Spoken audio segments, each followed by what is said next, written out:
mana barumsaa Baalchaa Abbaa Nafsoo eebba barattoota marsaa 76ffaa barsiisaa Tafarraa Ta'eera yookiin ambaasaadara aadaa fi afaan Oromoo kan ta'an qubee barsiisuudhaan ambaasaadara kan ta'anii barsiisaa Tafarraa Ta'eeraan barattoota isaanii eebbisiisuuf guyyaa har'aa asitti barattoota gidduutti argamanii ni jiranii.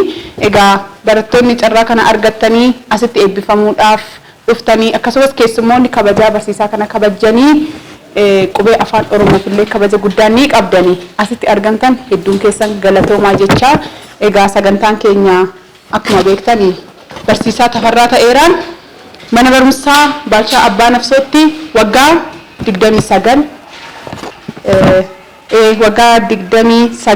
mana barumsaa Minilikkitti waggaa 15 barsiisuudhaan kan isaan turanii mana barumsaa Minilikkitti rakkoolee xiqqoo mudachaa turaniin kan isaan adda kutanii jiranii ammatti garuu marsaa waggaa 29ffaa mana barumsaa Baalchaa Abbaa Nafsootti qubee barsiisuudhaan qubeen quba kooti jedhanii ejjennoo tokko qabatanii mana barumsaa kanatti barsiisaadha kan isaan argamanii.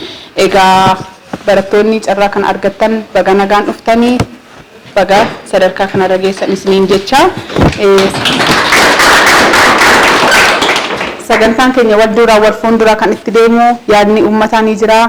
Barsiisaa keenyaaf kennaa kennuun akkasumas immoo wantoota seenaa isaanii ta'an tokko tokko irratti mari'achuu fi irratti dubbachuudhaan kan sagantaa keenya eegallu. Mee sagantaa keenya har'a irratti kan hojjennu dursinee barattoonni carraa kana argattanii eebbifamuuf asitti argamtan waraqaa raagaa keessanii akka furattanii fi obboonadha isaan akkana baatanii barattootaaf waraqaa raagaa akka kennitan isin affeerra.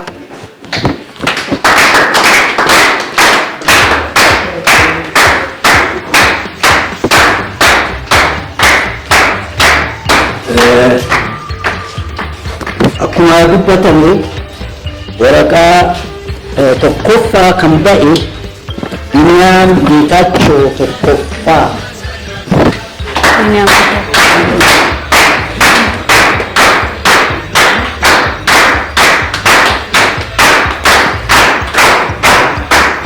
Lammaffaa kan baate Dr. Indina.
Tole barsiisaa Tafarraa Ta'eeraan marsaa 76ffaa mana barumsaa Baalchaa Abbaa Nafsoo keessatti barattoota isaanii eebbisiisuuf asitti kan argamanii barattoonni carraa kana argattan irra deebinee baga gammaddan isiniin jecha. Sagantaa kennaa barattoota isaanii irraa dhufee barsiisaa Tafarraa Ta'eeraadhaaf kennuudha kan isaan jiranii. Gara sagantaa fi gara kennaa keessanitti haa ceenu.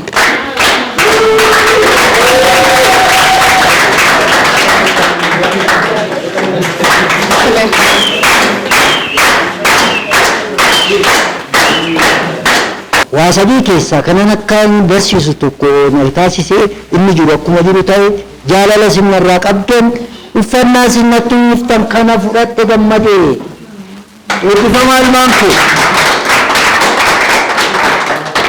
Tole barattoonni kennaa qopheessitan hedduu galatoomaa.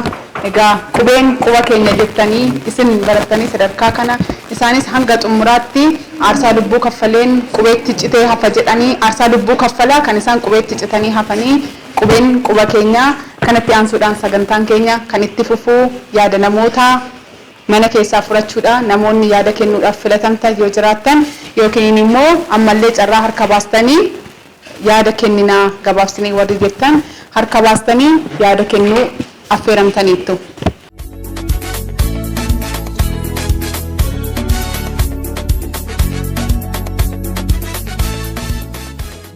duraan dursee waaqa galannaa ga'u an kanaan nu ga'e obbo Tafarraa Ta'eeraa Baalchaa Abbaa Nafsoo sadarkaa lammaffaa irratti yookaan immoo mana barumsa qophaa'inaa kanatti marsaa 76 barsiisanii jennu waggaa 29 jechaadha. Garuu anis illee isaan biratti baradheen tureyyuu haa ta'u malee isaanii yeroo sana yeroo nuti barannus birrii 12 ture, har'as immoo birrii 12 kaffalchiisuu jedhan baay'ee kan nama dinqudha. Haa ta'u malee isaanii qarshii miti akkuma dura yaadni ka'e jira. Qarshii footoo hin ta'in eenyummaa sabummaa maal itti gaafatamu sabummaa isaaniitu isaan dirqisiise lammummaa isaanii qofa lammii Oromoo qofa miti kan baratu asitti qubee kan baratu jechaadha. Eenyumtuu lammiin Itoophiyaa ta'e namni fedhii qabu koottaa baradhaa jedhu malee uummata Oromoo qofaan koottu baradhu jedhan. Maaliif kana ta'u aficha akka dagaaguuf jechaadha. Aficha dagaagsuudhaaf kanaaf malee isaan dirqama biraa hin qabanii jechaadha. Akaawii nyaatanii bishaan dhuganii buna dhuganiiti kan isaan jiraatan. Manni isaan keessa jiraatanillee manni isaan keessa ciisanillee mana ilmi namaa keessa ciisu dhiisaatii mana sareen tokko sareen irraa haa ta'u malee addunyaa irratti hin argitu. Addunyaa irratti jechaadha. Faranjoonni yookaan namoonni adii kabaja isaan kennan mandara saree jedhamee kan waamamu argitan akkuma namaatti manni ijaarameef jechaadha. Garuu isaanii seenaa amma kanaa hojjetanii uummata Oromoo fi kaffaltii guddaa kaffalanii iddoo kanaan ga'anii doktoroota kun amma argitan kana doktoroota barataa turan kana dura kan wajjin baratanis har'a san barataa jiran doktorootadha.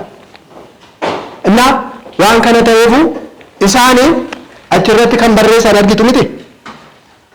Namoonni kanaan kufan kanaaf qubee kanaaf kufan namoota meeqatu jira? Kan akka Jeneraal Taaddasaa Birruu, akka Jeneraal Waaqoo Guutuu, namoonni kaanis maqaa isaanii waan baay'ee isaan har'uma san kufaa jiran jechaadha. Maaliif qooqa kanaaf inni duraan dursee qooqa kanaaf qooqni kun immoo addunyaa irratti kan beekamedha. Garuu namoonni immoo asuma irraa kanas immoo akka qooqni kun hin guddanne qooqa kana hacuucuudhaaf anamma amaariffas nan dubbadha ingiliffas immoo kanan baradhee nan dubbadha jechaadha. Na fayyadamee nan fayyadne na fayyade garuu ani hanan ittiin afaan beekee oromiffaadhaan kanan duraan dursee beekee sanaan booda qooqa 2-3 kanan baradhee jechaadha. Kanaaf qooqni nama fayyada malee eenyumattuu akka eeboo ta'ee akka rasaasa nama ajjeesu ta'ee qooqni tokko ilaalamuuf baay'ee nama gaddisiisa. Kanaaf kaffaltii sanasitti dheebotanii daare mana gaarii keessan ciisan jenne ifa ibsaa nuti Finfinnee keessaan dhiya Finfinnee keessa ta'an Oromiyaa keessatti jechaadha. Dukkana keessa ciisu sanadha. Dukkana ilmi namaa keessa hin ciifne keessatti. Miidiyaanis immoo miidiyaa baay'eedha kana duras yaada baay'ee kenneedhaan miidiyaadhaaf. Haa ta'u malee garuu nama kanaaf waan tokko haa ta'u umriin isaanii meeqarra 60 fi gara 70tti deemaa jira. Namni bakka isaaniillee bu'eellee waan kanallee fuulduratti deemsullee namni tokkollee jira jennee garuu hin jira. Namni akkasitti obsaan akka isaaniitti fudhatee amma kanas immoo itti deemsisa kan jennu. Garuu yeroon akka har'aa keessa jirrutti jechaadha. Yeroo amma akka jirrutti jenereeshiniin har'aa jiru jenereeshin qubee jedhame kun akkasuma callisee waan gatu miti. Kun dhiigaan dhufee dhiigaan darba ammas immoo amma jireenya amma lubbuun jirrutti yoo Oromoon lafarraa badde yoo Oromoon lafarraa xulloofte qubeen baddii jechaadha. Uummata mana kana gahu immoo yoo badee qooqni kunis hin badaa jechaadha. Kana ta'uu baannaan akka namoonni yaadanitti miti. Har'a waggaa 20 tokkoffaarratti jechaadha. Waa yaada akkasiitti yaadamaa jira.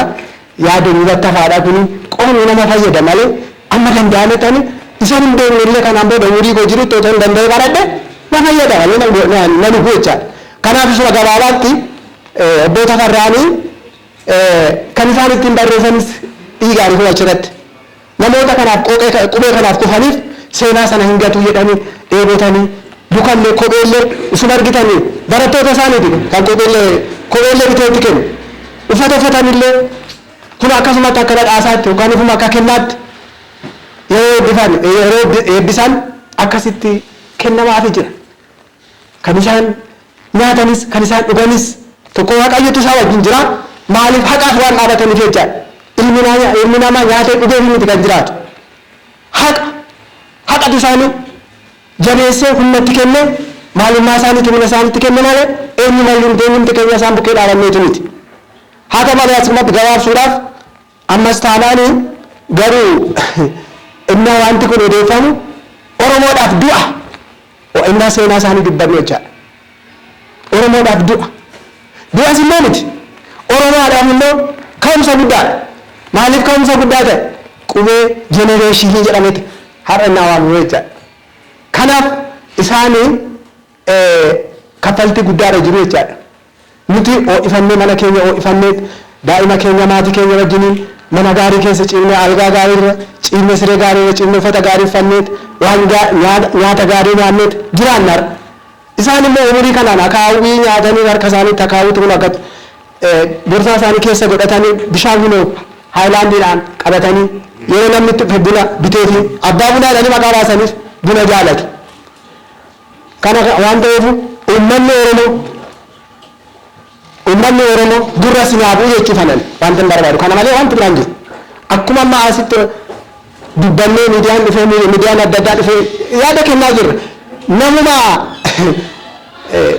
nama karaa deemaa tokkoof illee kootu iddoo kana ciisee namni mana isaatti qabee amma yeroon darbutti akkanatti waan kanaan jiraadhu waan kana nyaadhu waan kana dhugi waan kana uffadhu jedhetu miti namni illee kabaja namaa kennu jecha nama seenaa amma kana hojjetetti biyyattii kana biyya Oromiyaa handhuura Finfinnee keessatti namni kun kabaja dhamuusaa anaaf du'a tokko innaan immoo seenaa isaan hojjetan immoo naanaan anaaf maqaa guddaadha addunyaa irratti hin mul'ata jechaadha borus immoo seenaa fudhatee darbaa jechaadha kana waan ta'eef ciminaan itti gammanna malee nu gaddisiisu jechaadha innaa kanuma ani waan biraa ittiin baay'isu ammas immoo waaqayyo umurii isaaniif haa kennu umurii irratti umurii isaanii haa dabalu anan isaanii kadhadha umurii irratti umurii isaanii haa dabalu ammas immoo waaqubata isaa wajjin malee namatti isaa wajjin cuubeenaanis waraanamaniinis arrabsaniiruuf qubee fi tafarraa lafarraa balleessinaa jedhan waraqaan mallee gidduutti maxxansanii isumallee halkan dukkana keessa fuudhanii kukkutanii gatu maaliif gaafu yaada gadi bu'aa waan ta'eef kun hin komannus hin gammannus hin naasisus immoo waaqa turjiitaa jira malee bakka Oromoo alaaleen Tigree alaaleen አማራ ላለም ወይስ ደግሞ ሌላ ብሔረሰብ ብቻ ይማር ብሎ አይደለም ለሁሉም ዋጋ እየከፈለ ነው የሰው ለሁሉም እኩል እያየ እኩል ተማሩ ለምን ቋንቋውን ለማሰፋፋት ካልሆነ በስተቀር ለአንድ ግለሰብ ወይም ደግሞ ለአንድ ብሔር ብቻ ብሎ አይደለም ቋንቋ ሁሉም ይማር ሁሉም ይወቅ ይጠቀምበት ነው በቃ ሌላ እየተጠቀምበት ነው ሰው እየተጠቀምበት ነው እንጂ ተጎዳ አይደለም እየጎዳ አይደለም ቋንቋ በመሰረቱ ቋንቋ ደግሞ ከማንም በላይም አይደለም ከማንም በታችም አይደለም እኩል ነው መግባቢያ ነው በቃ ይሄ ነው በዚህ ደረጃ ነው ማንሸር ካለብን እንጂ ለምን ይሄ ቋንቋ ለምን እንደዚህ ሆነ ይሄ ቋንቋ ለምን እዚህ እንደዚህ ለምን መስዋዕት የለበትም ማደግ የለበትም ብሎ የሚያስቡ ሰዎች ያሳዝናል በአንደኛው ክፍለ ዘመን እንደዚህ አይነት አስተሳሰብ በጣም እናዝንበታለን እኛ እናዝንበትም ደግሞ ደስ ይለናል አው ለምን እየተስፋፋ ነው ዜጋው እስካለ ድረስ ብሔር እስካለ ድረስ ቋንቋ ሊጠፋ አይችልም ማንም ተቀበለ ማንም ተቀበለ ወደደም ጠላ ማለት በቃ ግድ ነው በቃ ሁሉም ተጠቃሚ እስከሆነ ድረስ ሊጠፋ አይችልም ዝም ብሎ ራሳችንን የሚያመን ከሆነ ግን ችግር ነው ቆም ብሎ ማሰብ ነው እንደ ዜጋ ማለት ነው ስለዚህ የተመረቃችሁ ተመራቂዎቻችን የአቶ ተፈራ ተመራቂዎች እንኳን ደስ አላችሁ እንኳን ደስ አለን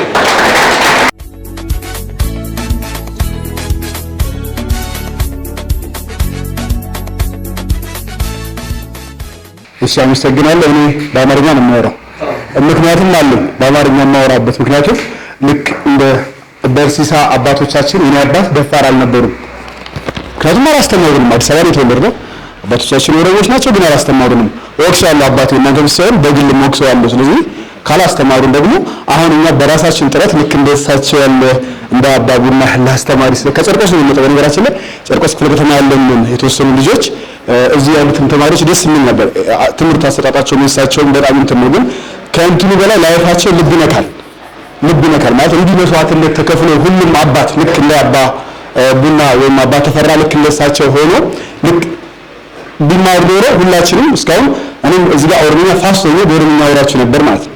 ስለዚህ በአባቴ እፈርዳለሁ። ከዚህ በኋላ ደግሞ አሁን የኔ ልጅ በእኔ እንዳይፈርድ እኔ መማር አለብኝ ማለት። ስለዚህ ጠንክሬ አሁንም እማራለሁ። ከኔ ጋር ያሉት ይሄ ግሩፕ ምን ያሁኑ ተማሪዎች በጣም አባ ቡና ተማሪዎችን እወዳለሁ ይላሉ፣ እኛም እንወዳለን፣ ተማሪዎችን ይወዱታል ማለት ነው።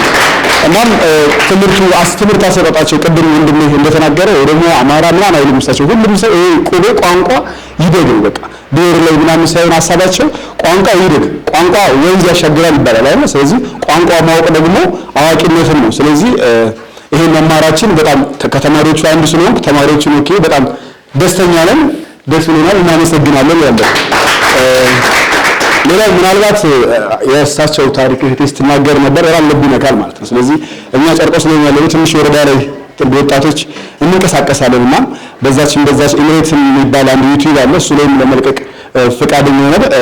እኔም በግል ያሉ ጓደኞች ዛሬ ፎቶን አድርገን ይሄን ነገር እንትን ነው ያለው። በነገራችን ላይ እንትን ነው የኛ ሰዎች አንረዳዳም፣ መረዳዳት አለብን። ብንረዳዳ ኖሮ እሳቸው ቅድም በተላለሉት አይኖርም ነበር። ቅርስ ነው እሳቸው አባቡና ለኛ ቅርስ ነበሩ ማለት ነው። ቅርስ ነበሩ ማለት ነው። እሳቸው ማለት ማንም ምንም ትንሽ ነገር ቻይንኛ ምን ትንሽ ያውቀው ትልቅ ህንጻ እንትን ብሎ እኮ እያስተማረ ነው። በየከረሙ የምናየው ነገር ነው። በቲፎዞ ነው ሁሉም እንትን ይባላል ማለት ነው። ስለዚህ እዚህ ያለው ሰዎች ደግሞ ዛሬ ያውቀናል። እኔ ከልብ ነው እኔ ብቻ ሳይሆን ጓደኞቼ በእኛ ባድ ያሉ ተማሪዎች በሙሉ ባዩበት ይሄን ቴሌግራም ግሩፕ ከፍታ እሱ ሼር እያደረግን ኢምሬት ሚዲያ አለ። በሱ ሚዲያ እንትን ለማለት የመጣችሁ ሚዲያ ከልብ አንዳንድ ነገሮች ከልብ ሲሆኑ ሚዲያ ተቀርጾ እንትን ብሎ እንደዚህ ላንት ለሰምሶ ከልብ ነው። እኔ ከልብ ተሰምቶኛል። ወንድሜ ተሰማም እንትን እያለ ነበረ። ምናልባት የዚህ ክፍለ ከተማ ኃላፊ አቶ አሰግደው ይባላል። ልደታ ክፍለ ከተማ እሳቸው ልደታ ከሆኑ አሰግደውም ስለምናውቅ እኛ ወጣቶች ይሄን እናናገረው ዝግጁ ነው ማለት ቤት ማደስ በ60 ቀን ውስጥ ቤታቸው መታደስ ካለበት ሄደን መጠየቅም ቢሮን አንኳኩተን ገብተን ተማሪዎችም የኛ ተማሪዎች ያግዙናል ብለን ለምን አይታይም ብለን መጠየቅ ነው። ዝም ብሎ በስም እንደዚህ ተብሎ በወሬ ብቻ ሳይሆን በተግባር ማሳየት አለብን። አቶ አሰግደው ቂርቆስ ነበር እንዳጋጣሚ የኛ ወጣቶች ቂርቆስ ላይ በጣም እንንቀሳቀሳለን። ስለዚህ መተን እዚህ ልደታን ማስጨነቅ ካለብን እኛ ጋር የሆኑ ትንሽ ደስ ይለን ነበር። ልደታ ስለሆነብን ማስጨነቅ ካለብን እናስጨንቃለን እና በጣም እኛ እንወዳለን። እናመሰግናለን።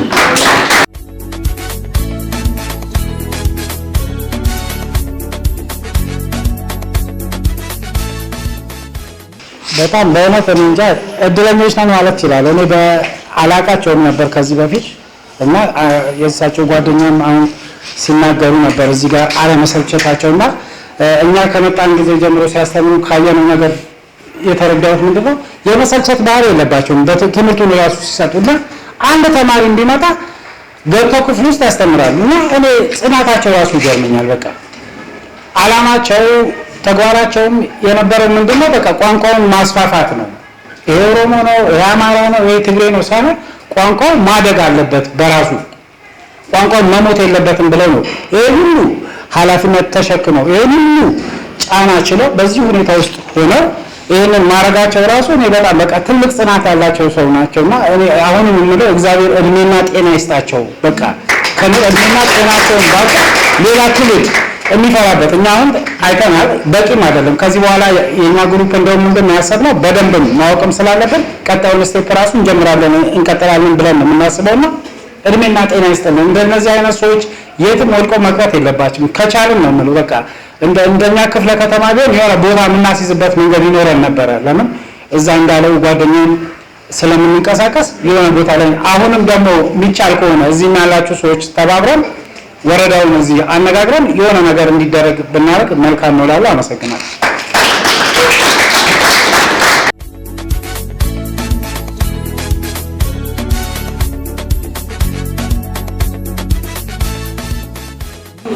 ቶሌ ገለቶማ ያኒ ደበለታ ጀረጀዴ ህያዱ ወሬ አሰገንታ ከነረት ህርማተኒ አስቲ ወረቃ ራጋ ከሰን ፍረተኒ ከሱማ ከበጃ ታተኒ አስቲ አርገምተኒ አከሱመስ ሐላ bunaa nuuf dhiyeessitanii as argamtan hedduu keessan galatoomaa. Mana barumsaa Baalchaa Abbaa Nafsoo marsaa 76ffaa barsiisaa Tafarraa Ta'eeraan barattoota isaanii eebbisuudhaan kan asitti argamanii dhumni sagantaa keenyaa kana fakkaata. Hedduu galatoomaa. Baatii 3 booddee hanga walitti deebinu abdiin qaba. Galatoomaa.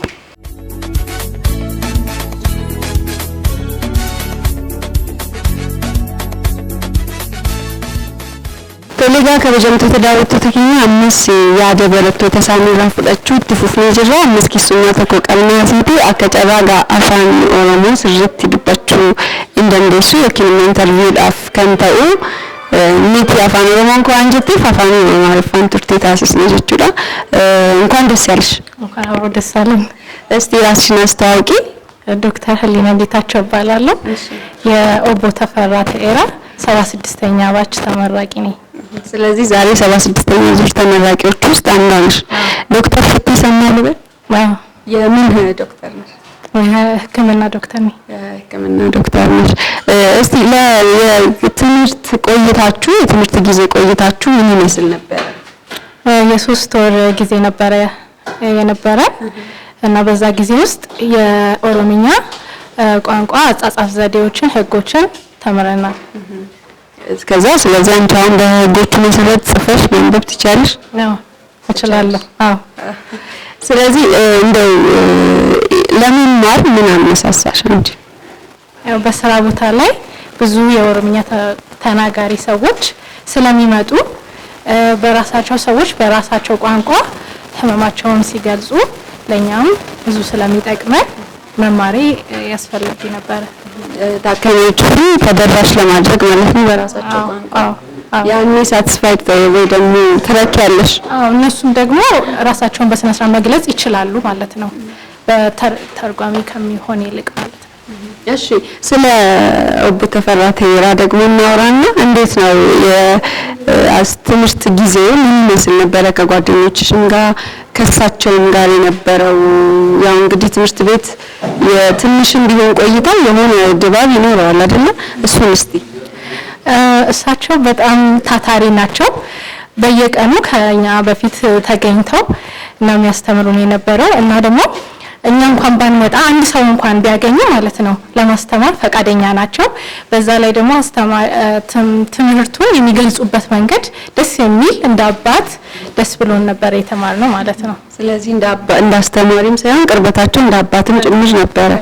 ያ አንቺ ቶሎ ለመረዳትና ትምህርቱን ለማወቅ ረድቶኛል ትያለሽ? በጣም እንድወደው ነው ራሱ ማለት እዚህ ለመምጣት ደስ ብሎኝ እንድመጣ ስራ እንዳይሆንብኝ አድርጎታል። አይ ጥሩ ነው፣ ደስ ይላል። ስለዚህ ወደፊት ምንድነው እቅድሽ?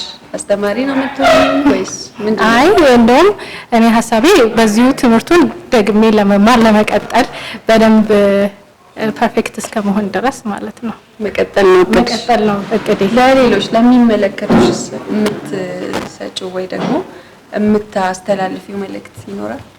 ያው ጠቃሚ ነው በጣም ብዙ ቋንቋ ተናጋሪ ስላለው ኦሮምኛ ጥሩ ነው ማወቅ፣ ቋንቋ ማወቅ፣ የሀገራችንን ቋንቋ ማወቅ ጥሩ ነው። ስለዚህ እነሱም ጊዜ ሲኖራቸው በሌላ ነገር ከሚያሳልፉ እንደዚህ አይነት እድል ቢጠቀሙ ብዬ እመክራለሁ። የሚያወሩ ማንበብ መጻፍ የማይችሉም አሉ። በዚህ አጋጣሚ ለነሱ በጣም ህጉን ማወቅ ጥሩ ነው። ምክንያቱም የተሳሳተ ነገር እየጻፉ መኖር ጥሩ አይደለም። ቋንቋውን አውቀው ጽሁፉን ካላወቁት ምንም ጥቅም የለውም ለሌላም ለማስተላለፍ ማለት ነው። ጽሁፉ ቢዛባ አፋን ኦሮሞ የሚያስከትለው ነገር አለ ብለሽ ታስበሻል? በጣም አለ። እስቲ ለምሳሌ አሁን እንኳን ደህና መጣችሁ ካስተማሩን ውስጥ ማለት ነው ጊፍት የሚለው ቃል ላይ አንዷ ዩ ብትጎል ማለት ነው መጡ ሳይሆን ፈሱ ይሆናል። ስለዚህ እንደዚህ አይነት ስህተት ከመፈጸም መጥፎ የሆነ ወይም አደጋ ያለው ትርጓሜ ስለሚሰጡ ስለዚህ ጽሁፉንም በስነ ስርዓት አውቀው ቢማሩ ጥሩ ነው እላለሁ። እሺ ዶክተር እናመሰግናለን። እንግዲህ መልካም እድል እንመኝልሻለን። ወደፊትም ደግሞ ከተማሪነት ወደ አስተማሪነት አድገሽ እንገናኛለን ብዬ ተስፋ አደርጋለሁ። አመሰግናለሁ። እሺ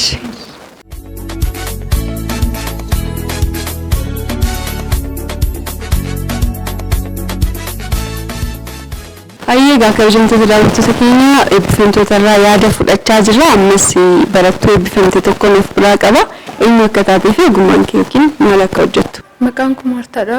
Ogummaan kee hojii dhuunfaa. Hojii dhuunfaa hojjetta. Barumsi kun asitti akka kennamu akkamitti dhageessee dhufte? Ijoolleen natti himanii, ijoolleen asitti baratanii isaantu natti himee baay'ee gaariidha dhufeetan yommuu ilaalu kootu nan jedhan barsiisaanis yommuu baradhu baay'ee nama gammachiisaa ture. Barsiisaan keenyas nama tokko lama yoo ta'an irra deebiidhaan nu barsiisan ture. Baay'eedha.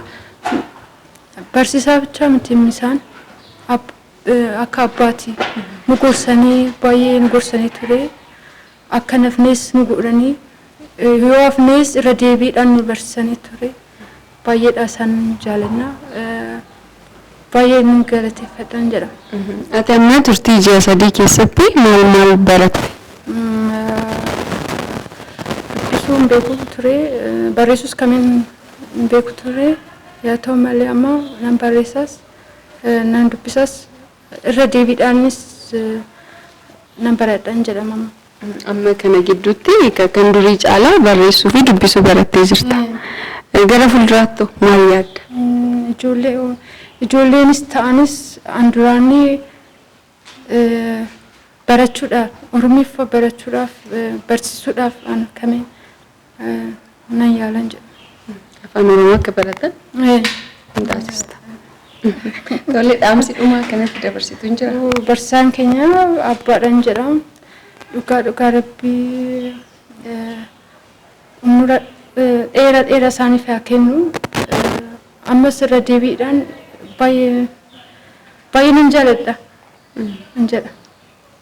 Dhaamsi kaaniif namoota kaaniif dhaamtoo jira. Kuni dinqisiifannaa fi jaalala barsiisaadhaaf qabdudha kan gatiin isaanii kaffalan xinnoodha.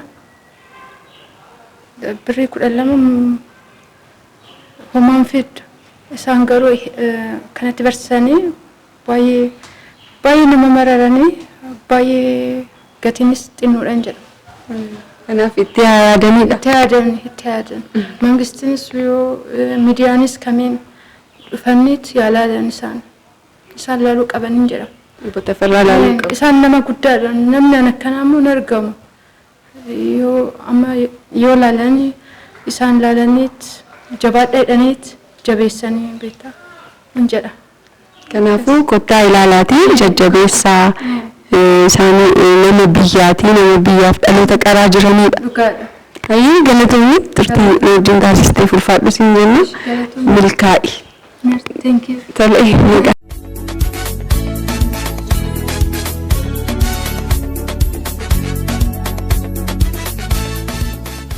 Hayyeegaa kabajamtoota keenya eebbifamtoota har'aa irraa yaada fudhachuutti fufnee jirra. Ammas immoo barataa tokko yookiin kan eebbifame tokkoof biraan qaba. Innis akkuma isheesilaa afaan Oromoon koo intarviidhaaf hin ta'uu na darbuu guyyaa biraaf na kaa'inaan jedhee jira. Kanaaf afaan Amaariffaan inni itti fufa jechuudha. Enኳን ደስ ያለ እንኳን አብሮ ደስ ያለን። ማንን በልስቲ እንተዋወቅ? ስሜ አቶ ሰይድ ነጋሽ እባላለሁ። እሺ ሙያ ሙያ የመንግስት ሰራተኛ ነኝ። ኢትዮጵያ የመንግስት ሰራተኛ ድርጅት መልእክት ልውውጥ ውስጥ ነው የምሰራው። አፋን ኦሮሞ ለመማር ምን አነሳሳህ እንበል? ኦኬ ያው አንዳንድ ቋንቋውን ማወቅም ስለምፈልግ ነው። ቤተሰቦቼ ኦሮሞዎች ናቸው፣ ግን ቋንቋውን ስላላስተማሩኝ በራሴ ማወቅ ስለፈለኩ ነው ቋንቋውን እየተማርኩ ያለሁትና ከስራዬ ጋርም ተያይዞ የሚመጡ አንዳንድ መልእክቶች በኦሮምኛ ተጽፎ ስለማይ እነሱንም በአግባቡ ለማድረስ ለሚገባው አካል እንዲደርሱ ለማድረግ ነው። እሺ ይሄ ትምህርት እዚህ እንደሚሰጥ እንዴት ሰማህ? በጓደኛ አማካኝነት ነው አጋጣሚ የሰማሁት። አንድ ተሰማ አድማሱን በዚህ ኮርስ ላይ አብረን ያለን ልጅ አለ። እሱ ሰምቶ ነው የነገረኝና ከዛብ ነው ሌሎቹንም ልጆች እንዲመጡ አድርገን የጀመርነው። እሺ ስለዚህ ቆይታችሁ የ3 ወር ነው አይደል? አሁን ተማራችሁ የተመረቃችሁት የ3 ወር ቆይታችሁ ምን ይመስል ነበረ? እንዲሁም ደግሞ ከመምህራናችሁ ጋር ወይ ከመምህራችሁ ጋር የነበራችሁ ግንኙነት እንዴት ነበረ? በጣም ደስ የሚል ነው። ምንሽ ቋንቋው ትምህርቱን ራሱ ወደሹ እንድትማሪ ነው የሚያደርጉሽ። አንዳንድ የሚነግሩሽ ታሪኮች ምናምን ሁሉ በቃ ያስቁሻል። የሚናገሩት ነገር ታሪኩን ሲያወሩልሽ ስለራሳቸውም እና ደስ ብሎሽ በፍቅር እንድትመጪ ነው የሚያደርጉሽ እና ደስ ብሎሽ ነው የምትማሪ ነበረው። ለይህን ትምህርት ለመማር ምን ያህል ነው ክፍያ የምትከፍሉት? ብዙ ነው ክፍያ? ኧረ በጣም የሚገርም በእንደዚህ ሳንቲም ትምህርት እንደዚህ አይነት ትምህርት ይገኛል ብዬ አላስብም። እንግዲህ ወደ 29 ዓመት አስተምራለሁ ሲሉ ሰምቻለሁ ከሳቸው አንደበትና በ12 ብር ሻይ እንኳን እኮ የምጠጭበት ሰዓት አይደለም አሁን 12 ብር እንኳን ቋንቋ ልትማሪበት ማለት ነውና ይገርመኛል። በቃ ይሄ የእሳቸው እንትን ነው እና እሳቸው ሳስበው ብሩን አይደለም የሚያስቡትም ቋንቋውን ማስፋት ስለሆነ ነው አላማቸው እንጂ ይሄን ብር ሰብስበው ምንም የሚጠቀሙበትም ነገር ያለ አይመስለኝም። ትኩረታቸው ለቋንቋው ነው። በቃ ቋንቋውን ማሳደግ ነው፣ ቋንቋው እንዳይጠፋ ለማድረግ እንጂ ሌላ የተሻለ ነገር አግኝተው አይደለም። ይሄ እና መንግስት በዚህ አጋጣሚ ቢያግዛቸው የሆነ ነገር በቃ እሳቸውን መደጎም አለበት ብዬ ነው የማስበው። ይሄንን ማለት የምፈልገው። ስለዚህ አሁን አንተም አንስተዋል 12 ብር እንግዲህ ሻይም አይጠጣም ብለኸኛል። እውነትም ነው፣ ይሄ ያለ ሀቅ ነው። እንግዲህ እኛም ከዚህም በፊት ቤታቸው ድረስ ሄደን የሚኖሩበትን ቤት እንደው እግር ዘርግተው እንኳን ለመተኛት የምትበቃ ቤት አይደለችም። እንዲሁም ደግሞ ምንም ፋሲሊቲ የሌለው ቤት ነው ውስጥ በቃ አልጋ ብቻ ነው ያለበትና ተመልካቾቻችንም አይተውታል። በጣም ልብ የሚነካ አይነት እንትን ነው። እንዲህ ትውልድን የሚያንጹ የሚያስተምሩ አስተማሪ ሆነው ሳለ 29 ዓመት በላይ ውስጥ ወደ 30 ዓመት እየሄዱ ነው። ስለዚህ እናንተ እንደ ቡድን ይሄንን ነገር ያው ሰምታችኋል ብዬ ተስፋ ስለማደርግ እንደ ቡድን ያሰባችሁት ነገር ባትችሉ እናንተ ለሆነ ብቻ ለማድረግ ያሰባችሁት ያቀዳችሁት ነገር ይኖር? ኦኬ ያው እኛ እንደ ክፍለ ከተማ ቂርቆስ ክፍለ ከተማ ላይ እንደ ወጣት እየተንቀሳቀሰን ያለ ነው። በክፍለ ከተማችን ውስጥ ቢሆኑ ማድረግ የሚገባን ነገር ከክፍለ ከተማው ጋር ተነጋግረን ማድረግ እንችል ነበረ። አሁን ቢሆን ግን ልደታ ክፍለ ከተማ ላይ ያሉትን መስተዳደሮች ለማነጋገር ፕሮግራም ይዘናል። ከተማሪዎች አሁን ኮርስ 76 ተማሪዎች ካሉ ልጆች ጋር ማለት ነውና የክፍለ ከተማውን አስተዳደር አነጋግረን አንድ ነገር ማድረግ እንፈልጋለን። ከዛም ውጪ ደግሞ መንግስትም ሊያቸው የሚገባ ሰው ናቸው እኮ ትልቅ ነገር ነው እየሰሩ ያሉትና ስንት ሰዎች መረዳት የሚገባቸው ሰዎች እያሉ መንግስት ሊያቸው ይገባል እሳቸውን የሚል ሀሳብ ነው መስጠት የምንፈልገውና እየተቻለንን ለማድረግ እኛ ዝግጁ ነን። ስለዚህ አሁን ወደ ትምህርቱ ደግሞ እንመለስና የተማርከው ምን አይነት ትምህርት ነው? መሰረታዊ የኦሮምኛ ቋንቋ ትምህርቶችን ነው የተማርኩት። 33ቱ ፊደሎች እንዴት እንደሚጀምሩ እነሱን ጭምር ነውና የተማርነው። የሚገርም ነው። ከእንግሊዘኛው ጋር የሚጋጭበት አንዳንድ ቦታ አለ፣ አንዳንድ ቦታ ላይ ደግሞ የራሱን ቋንቋ ይዞ ነው የሚሄደውና ይገርምሻል። በቃ የምታየው ነገር ልዩነቱ ራሱ። ስለዚህ ህግጋቶችን ነው የተማራችሁት? አንተ ልትነግረኝ የፈለከው እንደዛ መሰለኝ። ስለዚህ እነዛን ህግና ህግጋቶችን ጠብቀህ መጽሐፍ ማንበብ ትችላለህ ማለት ነው? የተወሰኑ ነገሮች ነው። ያው አጭር ነው ኮርስ የወሰድነው ኮርስና አንዳንድ ቃላት ገብተው ራሱ ኦሮምኛ ትክክለኛ የነበረውን ቃላት ወደ ስድብ ሁሉ የሚቀይሩ ቃላቶች አሉ፣ ያለማወቅ ስትከቻቸው ማለት ነው። እነዛን ጠንቅቀን እንድናውቃቸው አድርገውናልና ደስ የሚል ነገር ነው የነበረን ነገር ከሳቸው ጋር የነበረን ቆይታ። ወደፊት ምን አቀድክ? በዚሁ እኔ አሁን ልጆችም አሉኝ። ልጆቼን ራሱ ማስተማር ፈልጋለሁ። ለምን ቤተሰቦቼ የኦሮሞ ቤተሰብ ነው፣ ኦሮሞ ናቸው ቤተሰቦቼ። ግን ቋንቋውን ሲናገሩ እሰማለሁ፣ በጆሮዬ እሰማለሁ። ሀሜት ነገር ምናምን ቢሆን እሰማለሁ፣ አልታማም። አውጥቶ መናገር ነው ችግር ይገባሽ። ስለዚህ አሁን እኔ ወደፊትም ይሄንን ማጠናከር ፈልጋለሁ፣ በደንብ ለማወቅ ማለት ነው። ቋንቋውን በደንብ አውቄ ልጆቼም እንዲያውቁት ማድረግ ፈልጋለሁ፣ በራሴ ኃላፊነት ለመወጣት። ስለዚህ ትውልድም ቀጣዩ ትውልድም እንዲማር እፈልጋለሁ። ስለዚህ በአጠቃላይ እንግዲህ ያለ ሰብሰብ አድርገህ ለተመልካቾቻችንም የምታስተላልፈው መልእክት ካለ? ቋንቋ ማወቅ ምንም ማለት አይደለም። ማንኛውንም የሰው ልጅ ቋንቋ ባወቀ ቁጥር የሚደርሱበትን ችግሮች በቋንቋ ማለፍ ይችላል እና ቋንቋ ወሳኝ ነው ለማንኛውም ነገር። ከብዙ ነገሮች ልትወጭበት ትችያለሽ እና ሰው የማወቅ ጉጉት ቢኖርና ቢማር ማንኛውንም ቋንቋ ኦሮምኛ ብቻ አይደለም፣ እያንዳንዱ 80 ብሔሮች አሉ። የ80 ብሔሮቹን ቋንቋ ብታውቅ መልካም፣ ምንም የሚጎዳ ነገር የለውም ብዬ ነው የማስበው። ይሄን ነው ልል የምችለው፣ ሰው እንዲማር ነው የምለው። እሺ እናመሰግናለን። እኛም ያው መልእክታችን ይሄው አንተ ያስተላለፍከው መልእክት ነው የሚሆነው። እናመሰግናለን ሰይድ እግዚአብሔር ይስጥልኝ።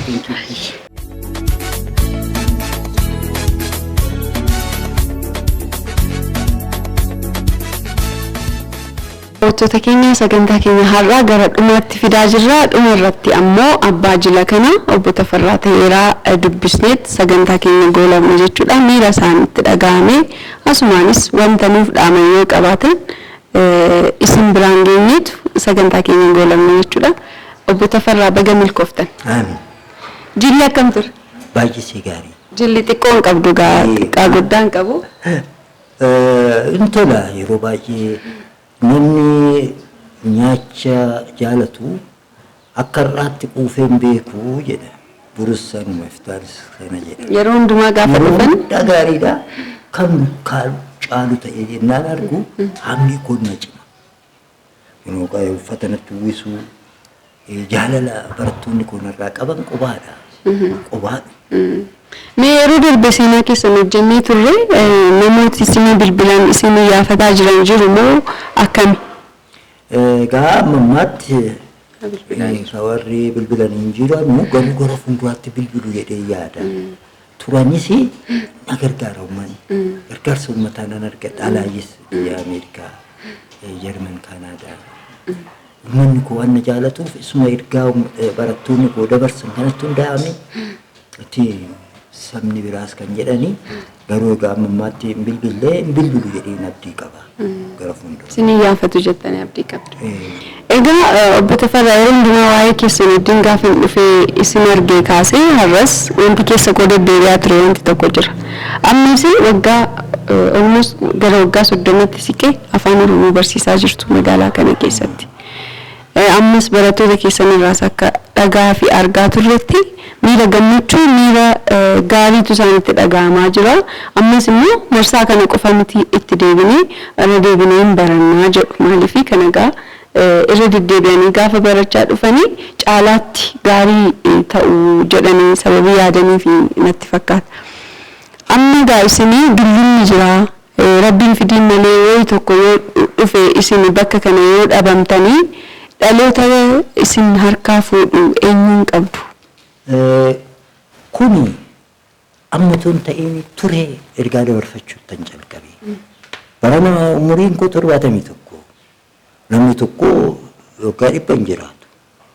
Kinoo warri seenaa guddaa hojjetan kan akka Taaddasaa Birruu maduu booda ergaa isaanii dabarfatanii. Yaa ilmaan koo yaa dhala Oromoo na harkaa fuudhaa. Dan jechuudha ture. Ammas ijoollee koo qaba ijoollee koo naan jedhu. Ani ilmoo kan koo miti kan koo maan qabu. Dhala kooti qabeenya kooti kanan jedhu qabeenya uummata Oromoo kooti. Ilmaan Oromoo kooti. Kanaaf ilmaan koo dhalli Oromoo kaayyoo kana na harkaa fuudhu jedheen abdii guddaa kanan qabu dhuguma immoo fuudhaa jiru. Amma kutaa magaalaa Liraatti na waamanii kaayyoon keessa lafatti hin buune fiixaan ba'aa jira. Mana barumsaa magaalaa Finfinnee jiranitti baratamaa jira. Kuni bu'aa keessa naan jedhan nan gammade baay'ee. Sinachi dhibba keessaa dhibba jechuun leeyoon baadhee dhibba keessaa 99 afaan Oromoo boodatti hin deebi'u. Eenyu si harkaa fuudha kan jedhu gaaffii cimaa kana dhala Oromoon na harkaa fuudha. Asiin kan ga'es immoo baay'inaan kan afaan gallakkifame inni sababa qaba. Bara 1984 akkuma afaan kun gallakkifame karaa tokko baradhaa jiru. Asiin hiriira baay'ee fakkeenya Adaamaa, fakkeenya Jimmaa, fakkeenya Naqqamte. Barsiisonni keenya barsiisonni naannoo Oromiyaa bu'aa guddaa buusanii akka afaan kun boodatti hin deebine kan taasise Tafarraa qofaa miti isaanis. Aabaa Oda jedhamanii baay'ee miidhaman. Asiin baay'een du'an. Ammas qaban ijoollee kun. Ijoollee kun naan jedhu dhala Oromoo. Sadarkaa qaba dhalli keenya. Sadarkaa kanallee hin beekanu. Tokko amma 8 daa'ima. 8 hanga 16 ijoolleedha. 16 hanga 24 dargaggeessanii dhiiraa. Dargaggeettiidha. Ishiin dubaraa. 24 hanga 32 qeerroodha. Inni dhiiraa qarreedha ishiin dubara. Kun har'aatu hin ta'in duraani. Sirna gadaa keessa kan jirudha. 32 hanga 40 abbaa seerummaa ilaala. Sanaa ol jaarsa 55 ol. Ammas yoo ta'e warra nama tartiiba lafa kaayu. Inni ijoolleedha jedhu ijoollee ta'ee hin hafu. Ola guddachaa dhufa san harkaa fuudha. Guddachaa dhufa sattaan harkaa sadarkaa. Kanaafuu abdiin qaba sinachi du'ullee homaa miti. Waggaa 29 tola barsiise yoo sinachi waggaa tokko hunda balee homaa miti. Harkaa fuudhaa jiru ijoolleen kun dhalli Oromoo jedhu. Kanaaf rabbiin fideen malee yoo isin bakka kanaa dhabamtan afaan Oromoo barachuuf barsiisuun hin dhaabbatu jechuudha. Yaaddoo hin qabdan. Anamma waggaa 29 miti waggaa 2 barsiisa kanan jedhu yaadan qabu. Naajjeesuuf naasiif achi jala. Waaqayyoon as na qaqqabsiise kun waggaa tokkoon sinachi dabalullee homaa miti. Waggaa 2 dabalammaa gaa jedhutti namni harkaa fuudhaa jiru. Hojiirra oolaa jira. Hin gammadaan jira jechuudha. Tole egaa obbo Tafarraa nuti egaa sagantaa keenya gara dhumaatti finneerra isin tarii wanti hafee jira wanta dhaammachuu barbaaduun qaba yoo jettan wanti adda ta'e yoo jiraate. Wanta addaamtu hin jiru. Garuu nan gammadaa jaalala uummanni narraa qabu kana jaalalli ijoolleen kun narraa qaban kana jaalalli warri baratan narraa qaban kana akkuma markitanii ijoolleedhaa miti amma kanan barsiisu abbootii seeraa injiinaroota doktorootadha. Jaalala guddaa narraa qabu inni immoo haamlee kun na cimsa. Ammas egaa jaalalli kun haamlee na cimsee deen callisu warri baratanis irra deebi'an akka baratan warri hin barannes akka baratan dhaamsa kooti. Ayyee ulfaadhaa galatooma umurii dheeradhaa isiniin jennanillee maqaa daawwattoota keenyaati. Isinis jiraadhaa mana koonga mana kootiitti dhuftanii na ilaaltanii ergaa koo kan dabarsu taasiftan na eebba irrattis argamtanii bu'aa guddaa kana naa buuftan isis naa jiraadhaa. Tole ilmaan nu jiraachisu. Egaan kabajamtoota daawwattoota keenya sagantaan keenya har'aa kan mana barumsaa Baalchaa Abbaa Nafsoo sadarkaa lammaffaatti argamnee isin biraan geenye kan hanga ammaatti daawwattan fakkaata ture. Guyyaa biraa sagantaa biraatiin hanga walitti deebinutti nagaatti turtii gaarii.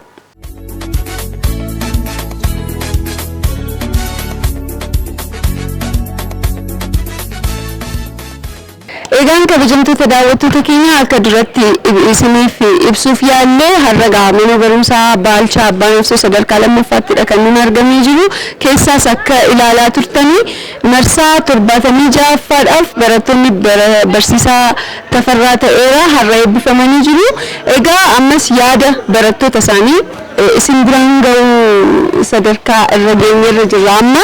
Egaa ammas keessummaa tokkoon qaba asitti eenyu akka taatanii fi har'a maaliif akka asitti argamtan? Egaa ulfaadha. Maqaan kiyyaa Madhasaa Gurmeessaa jedhama. Ani barsiisaa mootummaa keessan ture.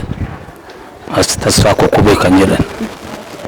Bara 1985 calqaba afaan Oromoo kana qubee mana Baalchaa Abbaa Nafsoo kanatti baay'atee deemaa ture. Innaa sanaa afaan kun magaalaa kana keessatti barachuun haaradha. Asitti yoo barsoonni kun barsiisuun kun calqabameera jechaan dhagaye. Utuun achi barsiisuun galgala afaan Oromoo kana Oromoo ta'ee hin barannan duraanii calqabni isaatis hin jiru mana barumsaa kana dhufe. Innaan dhufuu Tafarraa Ta'eeraa dareen keessatti barsiisuu keessatti madaalame. Achitti madaalameen barachuu calqabee akka carraa ta'ee Tafarraa Ta'eeraa kudii reedii wayim demmoo sagantaa nu biratti baay'ee qaba. Nu bira baay'ee barsiisa jechaadha. Utuma akkan jedhu nama kanaanii akkuma qooqa isaatii fi akkuma dhaabbata isaa kana innaan ilaalu nama gara biyya keenyaa natti fakkaata. Innaa kaan nama kana itti siqee dhaloonni keessa eessa jedhee gaafate. Dhaloonni koo garaa dhiyaa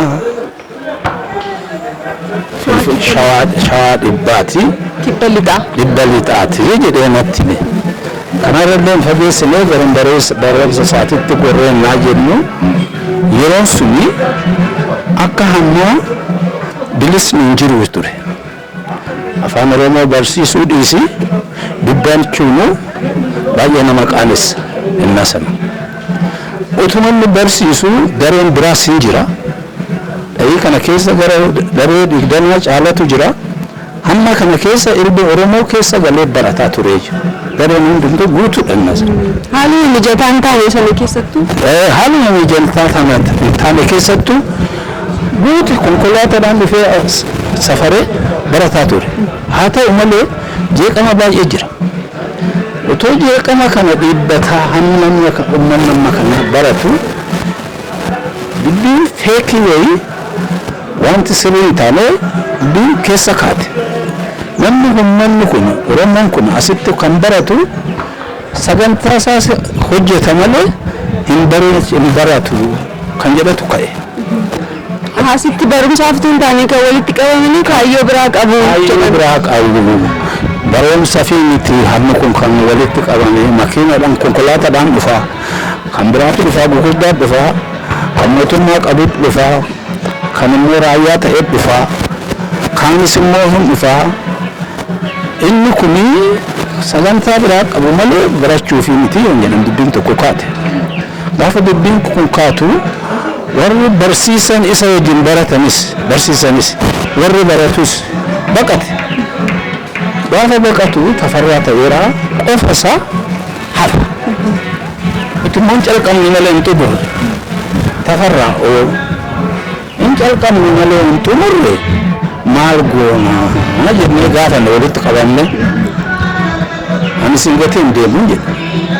Nuti si bira dhaabadha atis nu bira dhaabadhu jenne. Achiin koree wayii walitti qabnee ijoolleen tokko jirti arfan kun taanee nama afur wajjin isa wajjin shan taanee koree qabannee adeemsine. Innaa barachuu nuti dhufnu balbala daayirikteerii irratti nu qabu. Maaliif adeemtu? Maal inni siyaasni keessan? Siyaasni keenya barumsa. Afaan keenya barachuu. Kan malee nuti siyaasa biraa hin qabnu jenna. Tokko kan mana keessatti siiqii innaa erikitti duulan baattatanii deeman nyaachaa galaa jedhama. Tokko immoo hojii jabeessanii gaala jedhama. Gaalli sun immoo beellada barahaa keessa wayim gimal kan jennu. Kun egaa afaan Oromoo nuti taane Amaariffaan gaafa barreeffamudha. Gaafa afaan Oromooti innis. Innis hundeensaa afaan Oromooti. Gaala jechanis afaan Oromooti. Galaa jechanis afaan Oromooti. Galee jechanis afaan Oromooti. Galee jechaan immoo ol seenaa jechuudha. Kana tokkuma ishii nu kennee hiikaa jedha. Sana hiike. Gaafa sana hiikee itti kennu sarara qalamii diimalaan dheeraa isaa naa kenne. Raayitis ni ittan gammade egaa barataani sarara raayitii itti gammada. Eksi irratti sanatti gammadee achumaan itti cibee naannoo lamarratti calqabee gaafa naannoo 3 nan xumuree. Marsaa lammaffaa irratti barachuu jalqabdanii? Marsaa lammaffaa irratti calqabeen marsaa sadaffaa irratti xumuradhe. Gaafa xumuradhu sertifikeetii naa kennanii isa nan fudhee achumaan immoo barsiisuu hin danda'a kan jedhamu immoo kan biraas dabalanii naa kennan. Barataa qofa miti barsiisaas ta'uu danda'u jedhanii waraqaa ragaa kan biraa barsiisuu hin danda'u kan jedhan immoo naa kennan. Isumaalillee bukkee dhaabadheeti mana tasfaa kokoo mana barumsatti achittis illee daree saanqeeti isumallee achitti irraa kutadhee barsiisuu calqabeen ture. Tolee qarshiidhaan moo akkamiin barattan? Qarshii meeqaan barattan yeroo sana? Innaa sana baay'ee nama dinqa. Waraqaa ragaatti qarshii 2 kennina. Samma ijoolleen fudhattu kana. kan saati birrii 10 kennina walitti birrii 10 birrii 10 hamma har'aatti kanuma kan inni fudhatu sanuma immoo kan hin kenne baay'eedha hin guutu warri baratu kun hin qabnu jedha baradhaa malee hangarshii keessanii rakkoon qabu jedha tafarra wanti inni baay'ee keessa isaa wanti hin argamne rakkoo isaa ni matu beela hin jedhu dheebodha hin jedhu kanan natti bareeda kanan jaaladha hin jedhu dhugaa isaa malee kanaafuu inni nama qarshiitii biti nama biyyaa dhalate qarshiitoo ta'ee silaa yoona eessa feessa gaa'ee baqa achi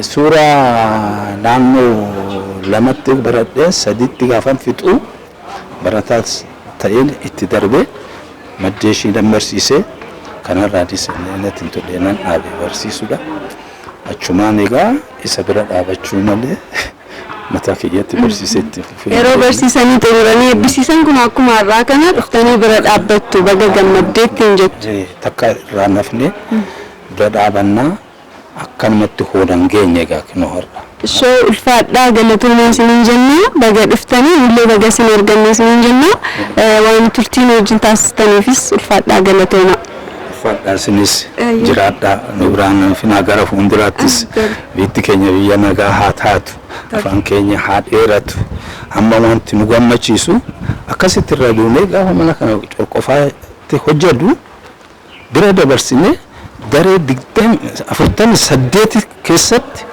Finfinnee kana keessatti banne 48 mootummaa Oromoorraa Oromiyaarraa qarshii waa maddeeshii kadhannee qarshii sana nuu kennanii ijoollee barsiiftu ramannee ishiidha akkana qarshii 200 kennanii kan caalmadhaan daragattu wayim kan taaksiidhaan fudhattee dhaqxee barsiiftu akkasitti itti ramanneeti bara tokko barsiifne bara sana gara kuma 11 caala tu baratee bahe Finfinnee keessa ishis qarshii lammata hin dhabne tokkittuma sana nuu kennanii kanarraa mana 48 keessatti kan saaqe suni hundumtuu hin cufamee hafe achi gaddeebite kun bichaan hafe hammas immoo wanti sodaannu maal umriin tafarra achi deema gaafa inni jiru barsiifa mas'aba gaafa inni jirre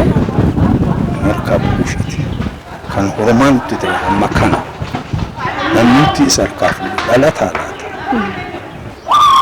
kan akka tafarra dhalataa laata kan biyya dhaabatu kan itti baratee argate dhalataa laata kana yaada qabna yaada kanas immoo gaa akka gaafa inni dandeetti wajjin deemna akka gaafa inni dadhabetti immoo mala barbaanna akkana taftee naftu haa ta'u malee immoo suuraa Finfinnee kanas calqabaniiru inni sitti cimaa ta'e dhaqaa kanaa handhuura kanas nu aseedha yaanna egaa nagaa nu yaa godhu nagaa caala siniifis nagaa siniif haa kennu rabbi nagaa ta'e jiraadhaa tole እሺ